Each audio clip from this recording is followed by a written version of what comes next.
Éburnéens et burnéennes, chers résistants, bonjour, je suis très heureuse d'être en votre compagnie. Aujourd'hui, nous sommes le mardi 30 décembre 2025 et nous sommes à 2 jours de la fin de l'année. Voilà, vous êtes sur la chaîne de la vérité, mettez les cœurs et partagez parce que nous n'aurons pas le temps de vous le rappeler. Pour ceux qui ne nous connaissent pas, nous, c'est le CCRC. Le comité pour la coordination de la résistance citoyenne. Et moi, je suis Pulchérie Balé Déborah. Voilà. Donc, je suis vraiment très heureuse, comme je vous ai dit. On va commencer. On a déjà pris 10 minutes de retard. On va commencer. Voilà. Nous savons tous que l'actualité, ce sont les élections. Ce sont les élections et il y a beaucoup de choses à dire sur ces élections. Déjà, depuis le début, on vous l'avait dit et c'est ce qui s'est passé. Le 25 octobre, il n'y a pas eu d'élection. Il y a eu un braquage électoral. Et comme nous avons affaire à des professionnels des braquages, des mensonges, de la fraude et de la tricherie, vous savez très bien et vous l'avez vu, le blocon tout a tellement pris qu'il n'y a même pas eu 5% de taux de participation. Mais ils ont menti encore en disant qu'il y a 50% de taux de participation. Mais comme ils ont organisé quelque chose que eux-mêmes ils ont appelé présidentiel, vous avez vu tout ce qui s'est passé. On ne va pas revenir sur tous les détails, mais on retient 3 points essentiels qui montrent que c'était une mascarade. Déjà, il y a eu un mensonge sur le taux de participation, mais vous avez vu, pour la première fois de l'histoire, on a eu des résultats anticipés. Jusqu'à aujourd'hui, on ne sait même pas ce que le directeur d'Abidjan.net devient. On a eu des résultats anticipés. Et ils ont fait semblant, ils ont voulu réaménager ces résultats. Ils n'ont même pas eu le temps de bien le faire. Vous avez vu la confusion qu'il y avait quand le représentant de la CEI venait donner les résultats à la télé. Il dit un résultat. Lui-même encore, il dit il s'est trompé. Puis il transpire comme ça. Parce que c'est pas facile de mentir. Hein. C'est vraiment un travail difficile. Et donc, ils ont fait leur mascarade. Ils ont proclamé leurs résultats, ils ont distribué les points qu'ils voulaient aux autres candidats. Mais ce qui est honteux, c'est que les chiffres qui ont été donnés par le Conseil constitutionnel sont différents des chiffres qui ont été donnés par la CEI quant aux votants. Il y avait 26 000 voix de différence. Vous voyez, donc nous sommes vraiment dirigés par des bandits, des voyous qui nous ont démontré toute leur expertise en matière de tricherie, de fraude. Et donc, aucune élection en Côte d'Ivoire avec Dramane à la tête du pays ne peut être crédible. Ça, il faut que ce soit clair dans les oreilles de tout le monde. Mais le problème, c'est lequel? Le problème, ce sont nos responsables. Nos responsables à divers niveaux, que ce soit les religieux, les chefs traditionnels, les politiques, c'est eux le vrai problème. C'est eux qui donnent l'occasion à Ouattara de faire ce qu'il veut. Vous-même, vous savez que dans les textes des rois et chefs traditionnels, ils doivent être apolitiques. Mais nous savons très bien que le président même de la Chambre des rois et chefs traditionnels est RHDP. Et depuis que le RHDP est au pouvoir, nos traditions sont bafouées. Vous allez dans des villages, on ne respecte plus la procédure traditionnelle pour choisir un chef. Celui qui a l'argent, il vient, il influence, il fait ce qu'il veut. Celui qui est pas politiquement, il vient, il influence, il fait ce qu'il veut. Donc, il y a des villages même où je vous parle là, il y a 2, 3 chefs. J'ai vu 5 chefs même à Toubo, au nord. Donc, vous voyez que ils sont venus pour tout déstructurer. Et ils ont réussi à le faire avec la complicité des Ivoiriens eux-mêmes. Donc, je parlais des chefs traditionnels. Ça même, c'est une chambre qu'on va dissoudre parce que normalement, eux là, ils devaient travailler à la paix, à la réconciliation. Mais c'est politique qu'ils font. Donc ça, c'est le premier point. Ceux qui ont favorisé tout ça en deuxième, ce sont les religieux. Pas tous les religieux. Il y en a qui sont corrects. Mais certains religieux qui ont mis Dieu de côté pour faire autre chose là, jusqu'à aller s'organiser pour dire on va donner 1 million de votants au RHDP. Vous êtes sûr que c'est Dieu qui vous a envoyé? Dieu là, il est pour tout le monde. Hein? Il est pour tout le monde. Il ne peut pas vous envoyer pour aller donner des voix à un candidat. Dieu est pour la justice, il est pour l'amour, il est pour l'équité. Et comme Dieu est pour la justice, s'il y avait des élections crédibles, c'est le meilleur qui allait gagner. Donc, il y a un problème dans ce pays-là. Plus rien n'a de valeur. Et les gens se dévaluent eux-mêmes. Et des prétendus hommes de Dieu qui s'attaquent sur la toile. Vous vous levez, vous attaquez vos camarades. C'est ce que Dieu vous a demandé de faire. La mission d'un homme de Dieu, là, c'est quoi? C'est de parler de la part de Dieu, c'est d'encadrer les âmes, c'est de travailler à la paix, à l'amour. Mais vous, là, les hommes de Dieu sorciers, là, vous vous levez et vous insultez les autres, vous voulez radier les autres. Je vais parler principalement du problème du prophète Eli Pada. C'est grave ce que vous faites là. Ce qui est sûr, c'est Dieu qui règle les comptes de ses serviteurs. Tout le monde a vu. Aujourd'hui là, ceux qui ouvrent les yeux et les oreilles savent qui sont les bons chefs, qui sont les bons rois, qui sont les bons religieux. On vous connaît parce que vous avez étalé vous-même vos œuvres. Et c'est grave ce que vous faites. C'est très grave. Maintenant, la dernière catégorie, la pire espèce, ce sont les politiques. Les politiques eux-mêmes qui ont fait le lit de Ouattara.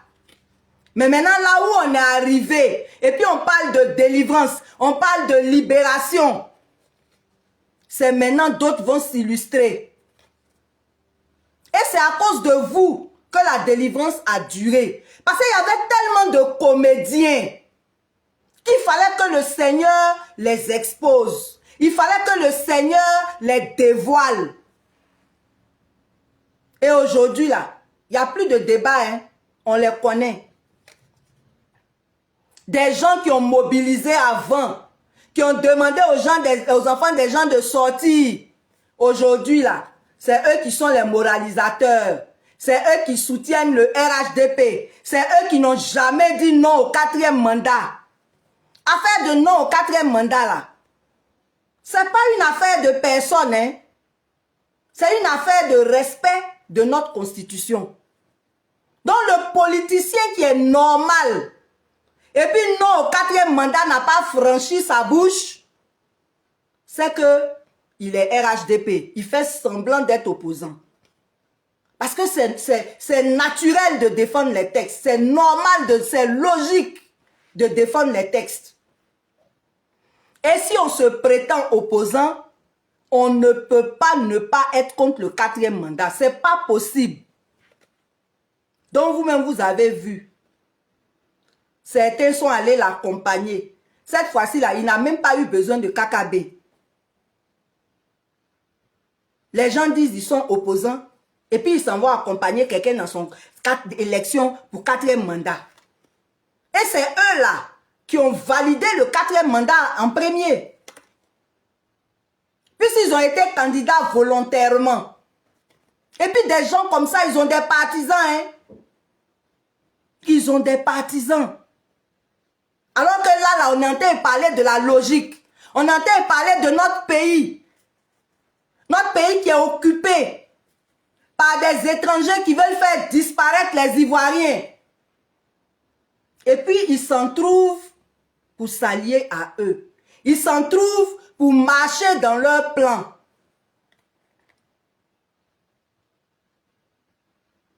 Maintenant, voilà voilà législative.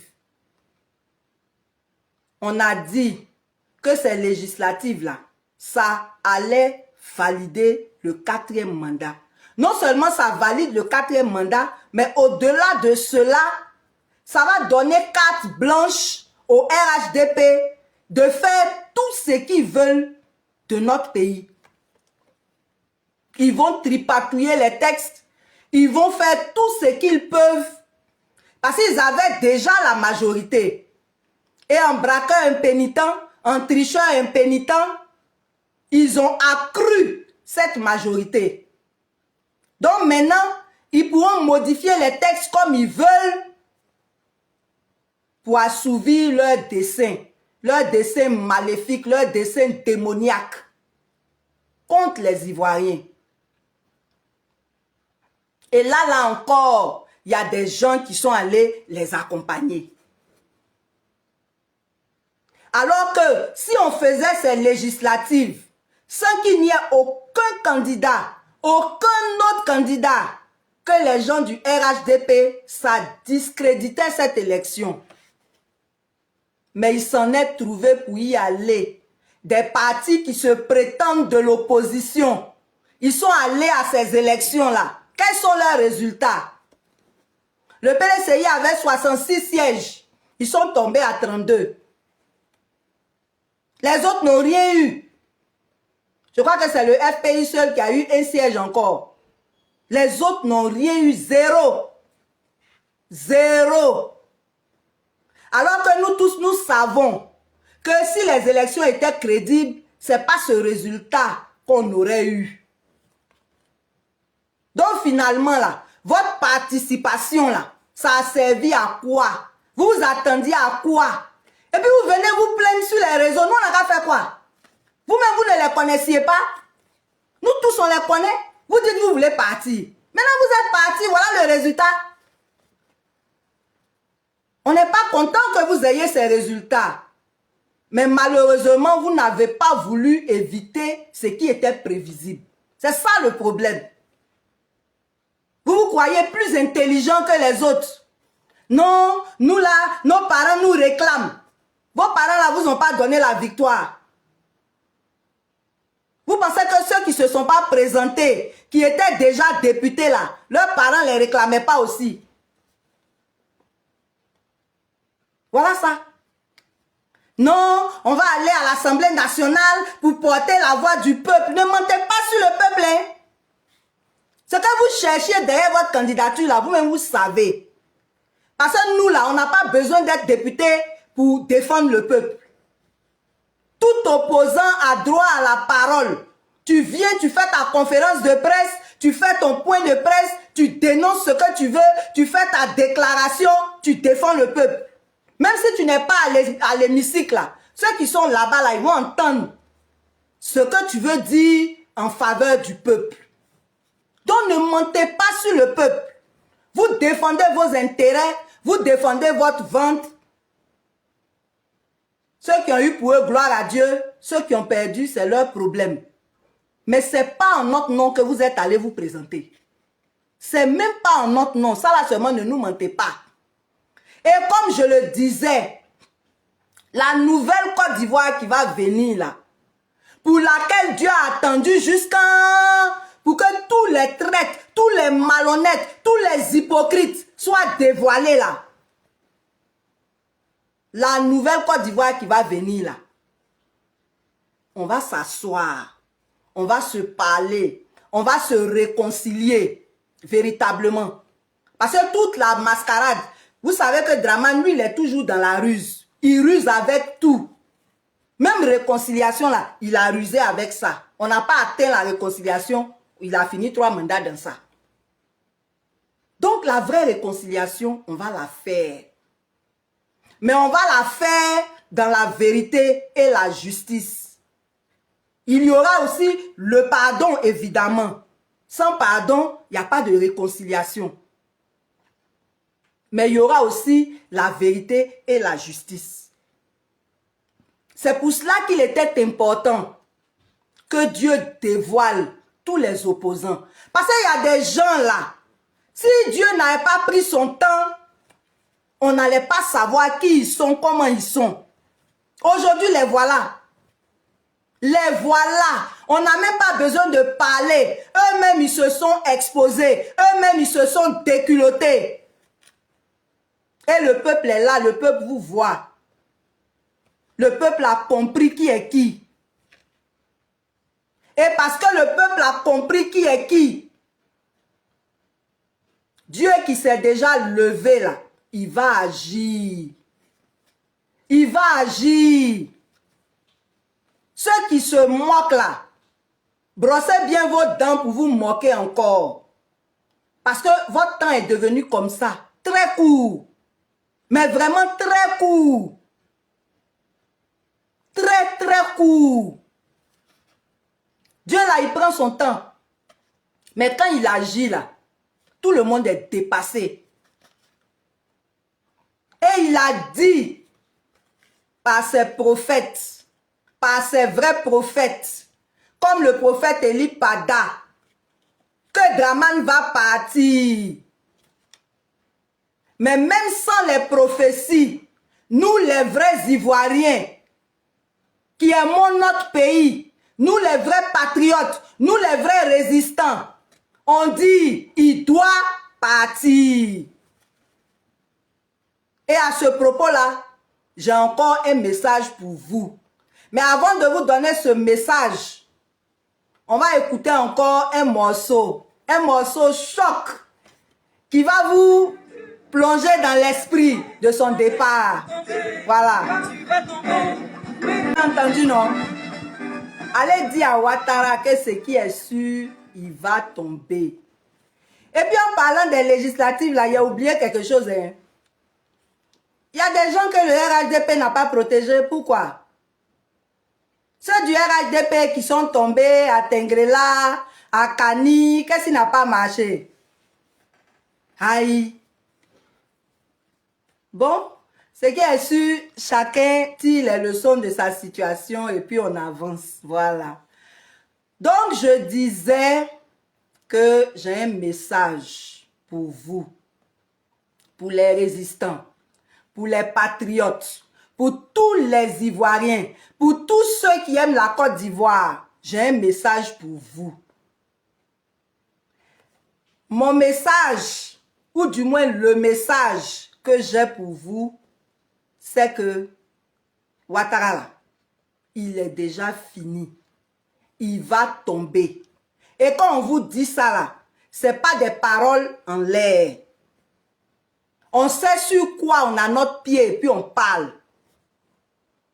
Mais quand on vous donne des détails, eux aussi, ils s'apprêtent. Et puis ça complique les choses. C'est pour ça que je ne vais plus donner de détails. Et je demande pardon à tous les cyberactivistes. Quelles que soient les informations que vous avez, gardez-les pour vous. Gardez-les pour vous parce que ça ne nous rend pas service que sur la toile on dise certaines choses. Donc je veux vous rassurer que Ouattara là, spirituellement, il est déjà parti. Vous avez vu son visage pendant leur mascarade d'investiture là, non? Ils lui ont porté la chaîne rien que pour faire mentir certaines prophéties. Le prophète Eli Pada a dit, il ne va pas porter chaîne, donc on va mettre chaîne là forcée. Maintenant, pourquoi vous n'avez pas mis les autres choses? Pourquoi vous n'avez pas mis les autres attributs? Parce que dans le spirituel, là, il a été menacé. S'il portait tout la main, peut-être même jour d'investiture, la main, il allait tomber là, là. Parce qu'il a usurpé le pouvoir. Le pouvoir, là, c'est Dieu qui donne. Ce n'est pas l'homme qui prend. Même le mauvais, quand il vient au pouvoir, là, c'est parce que Dieu a voulu qu'il vienne. Et lui, particulièrement, il est venu pour nous châtier.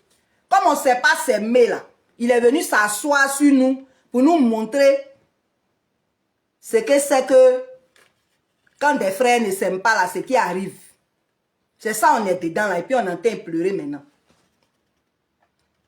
Donc, le même pouvoir que Dieu te donne, quand ton temps est fini, là, Dieu aussi t'enlève ça.